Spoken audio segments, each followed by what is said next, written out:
Hey everybody, it's Dr. Dady, Center for Health and Healing. Today I wanted to talk to you about your adrenal glands. Well, what are your adrenal glands? They are a small little pea-sized gland that sits right by your kidneys.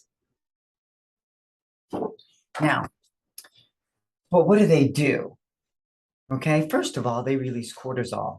So now when we're talking about your adrenal glands, we're talking about the ability for your adrenal glands under stress to rise and lower to meet your demands during the day. But they also are building blocks for protein, assist in balancing blood sugar. So adrenal glands balance your blood sugar.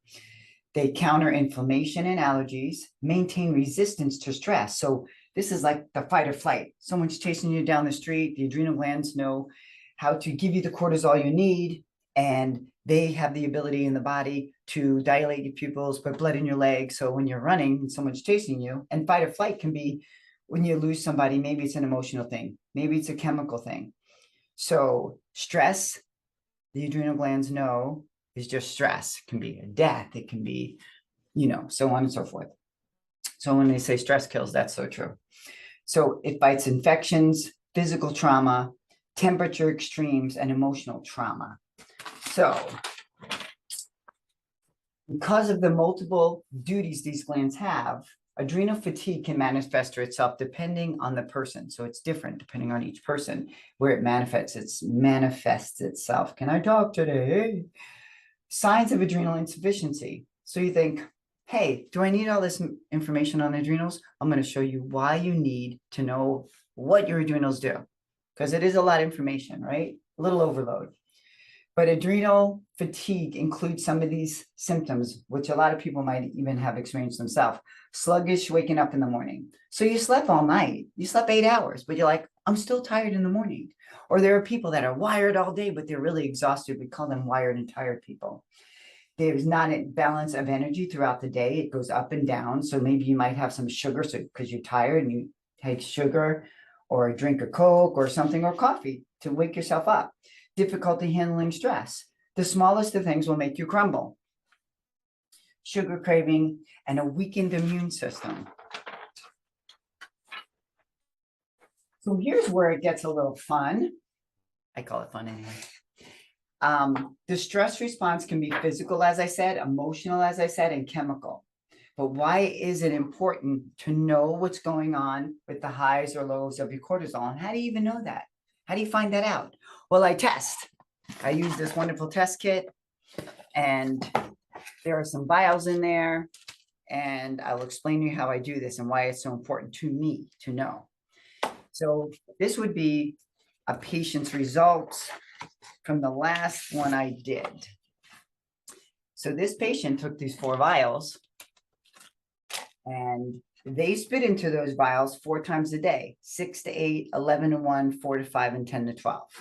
Now, it will give you a total cortisol output where it should be normally 22 to 46. And you can see this patient is 17. So you'd say, oh, that's a little low. And you can see these dots. They should all be in this green area. And you can see how it's just come straight across. So this patient has low cortisol.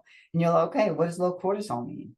Okay, well, low cortisol, I'm giving you some examples, just some. They can, when I say stop the hormones from working, yes, they really can cause hormone issues. Why?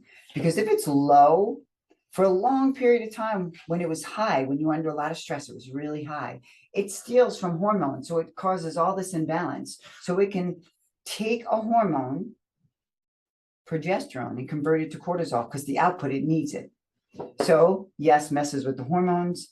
If it's really low, you're going to have hypoglycemia. If it's really high, what kind of blood sugar are you going to have? Insulin resistance.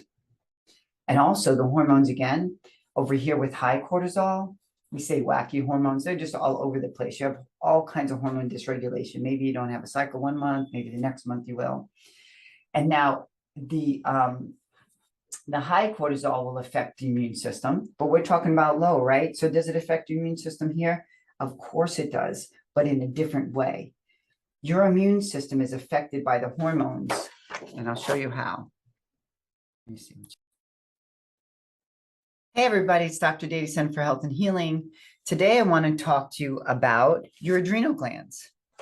And I want to share with you a little bit about what are your adrenal glands. So they are a little small pea-sized gland that is right on your kidneys, above your kidneys, really.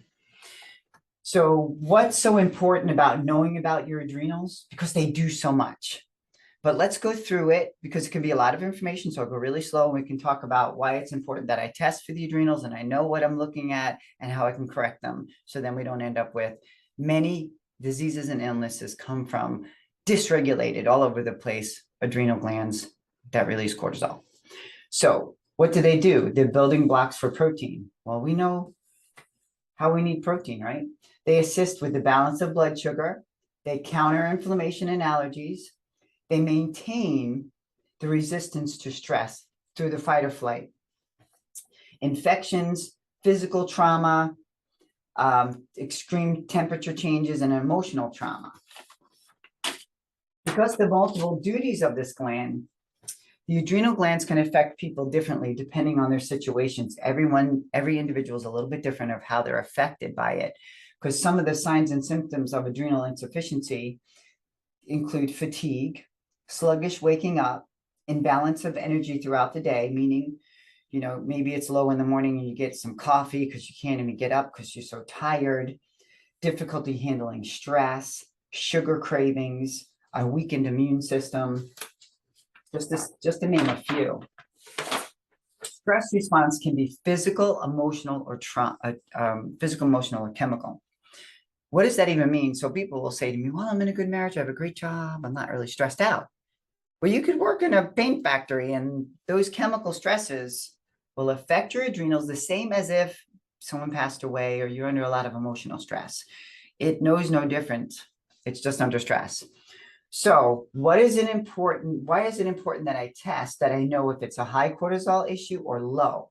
Because if I can test and see, then I use liquid herb specifically for you to correct the highs or lows. And then if there's other things going on because of the highs or lows, like hormonal issues, I can put those in the tonic also.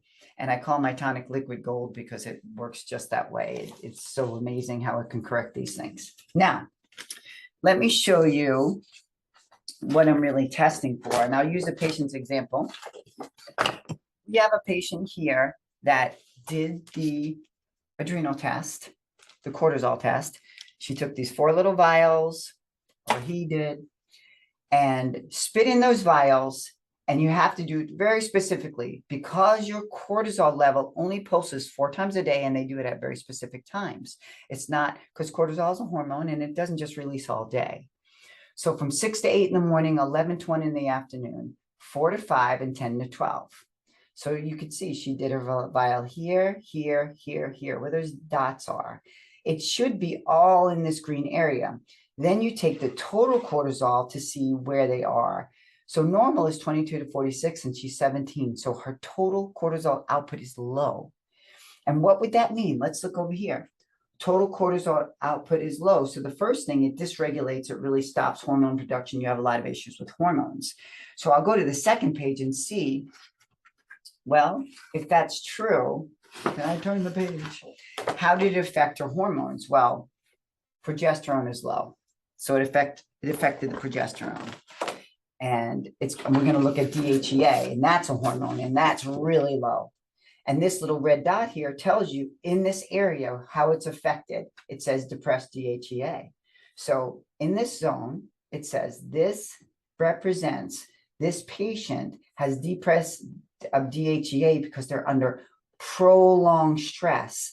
And when they're under prolonged stress like this, the progesterone will go low because when cortisol needs a lot of output, because you're under a lot of stress, so cortisol goes up.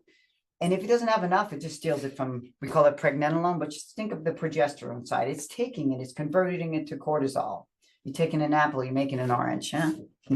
And then also, let's go to this chart to show you. Low cortisol, what are just some of the things that happen? We talked about the hormones, and I showed you in the test how that was true. Now, with low cortisol, again, you end up having issues of, hypoglycemia, because the adrenal glands balance your hormones or make your hormones in menopause. So they make estradiol. Also, they balance blood sugar and they are the stress glands. We talked about what they do, inflammation, make protein, all of that stuff, right? But if you aren't balanced in this green area and it's low, affects hormones, you end up with hypoglycemia. You cannot handle stress well, nervous energy, inflammation, and a GI issue.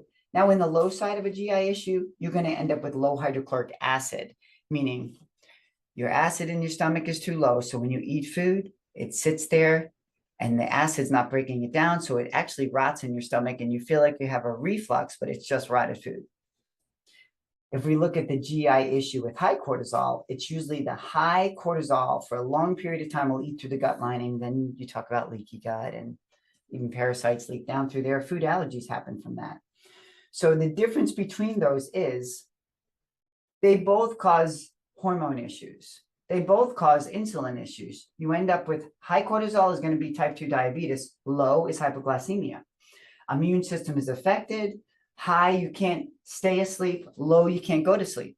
So just need to look at this test. I send the test in. We get this wonderful printout. I see what's going on. Now I use liquid herbs to correct this, along with knowing all the other information on the patient's history. So I can add some other herbs in there.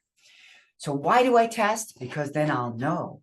And if I know, I can use my liquid herbs to correct. And if I correct, wouldn't you like to skip all of these issues? Because this will be, when they say stress kills, this will be the slow decline in your health and your life. Thank you for listening. Dr. Dady, Center for Health and Healing. Have a great day.